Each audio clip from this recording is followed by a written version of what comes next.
Overnight, Ohio Senator J.D. Vance making his primetime political debut. I officially accept your nomination to be Vice President of the United States of America. Donald Trump's running mate highlighting his rural upbringing in Middletown, Ohio. It was also a place that had been cast aside and forgotten by America's ruling class in Washington.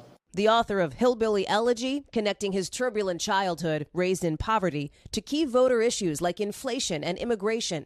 Vance also honoring his late grandmother, who raised him while his mother struggled with addiction. She was there last night, watching from the hall. I'm proud to say that tonight my mom is here. 10 years, clean and sober. I love you, Mom.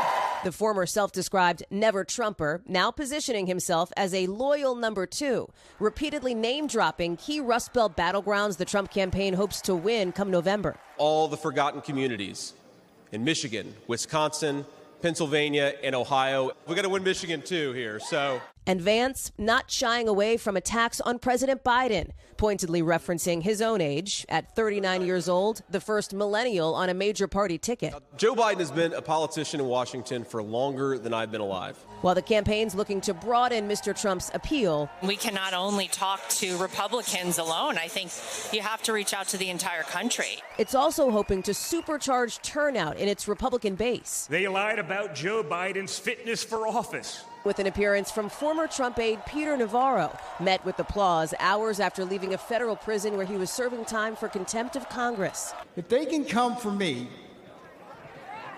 and if they can come for Donald Trump, be careful, they will come for you. And the former president's family taking the stage, Mr. Trump beaming as his 17-year-old granddaughter Kai spoke. He's just a normal grandpa. He gives us candy and soda when our parents aren't looking. And tonight, it's Mr. Trump's turn for the convention's grand finale. The former president saying he tossed out his initial tougher speech for something more unifying after the assassination attempt against him. That was an amazing, horrible thing, amazing thing. And in many ways, it changes your attitude, your viewpoint on life.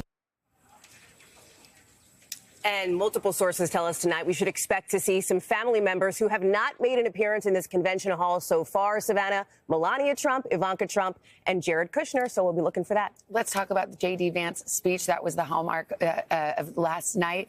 So clear that they view him as their path to the Midwest and these states, the Rust Belt states where he obviously grew up, and he was emphasizing those blue-collar roots. You saw that over and over again, especially with those references to Michigan that he ad-libbed, to Wisconsin, to Pennsylvania. When I talk to sources in and around the Trump campaign, they talk about seeing J.D. Vance as an asset, specifically in the Rust Belt. And you may wonder why. Donald Trump is already likely to win over those rural ex-urban voters, but it's all about trying to boost turnout inside the Rust Belt. Donald Trump has a slight lead in those three battleground states, but it is inside the margin of error, and the Trump campaign is looking to lock that in. They're hoping J.D. Vance will be the ticket to that. And they really are must-wins for the Democrats for a path to 270 for President Biden. Let's talk about tonight. We've been talking all week about how the former president says he's got a new speech and wants to strike a unifying tone.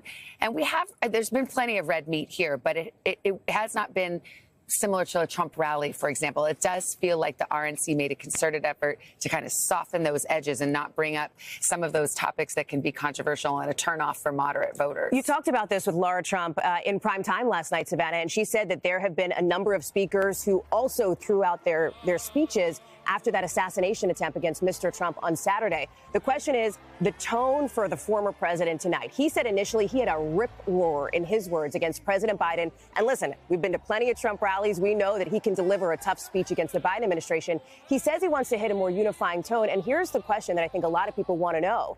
In this first time we're going to hear from him in a substantive way, how much did that experience change him? You heard him reference that in those remarks to a group of supporters here in Milwaukee, that when you have a bullet whiz past your head just inches away, it makes you a different man. He's invoked God. He's invoked this sort of spiritual moment that you've heard a lot about on the stage.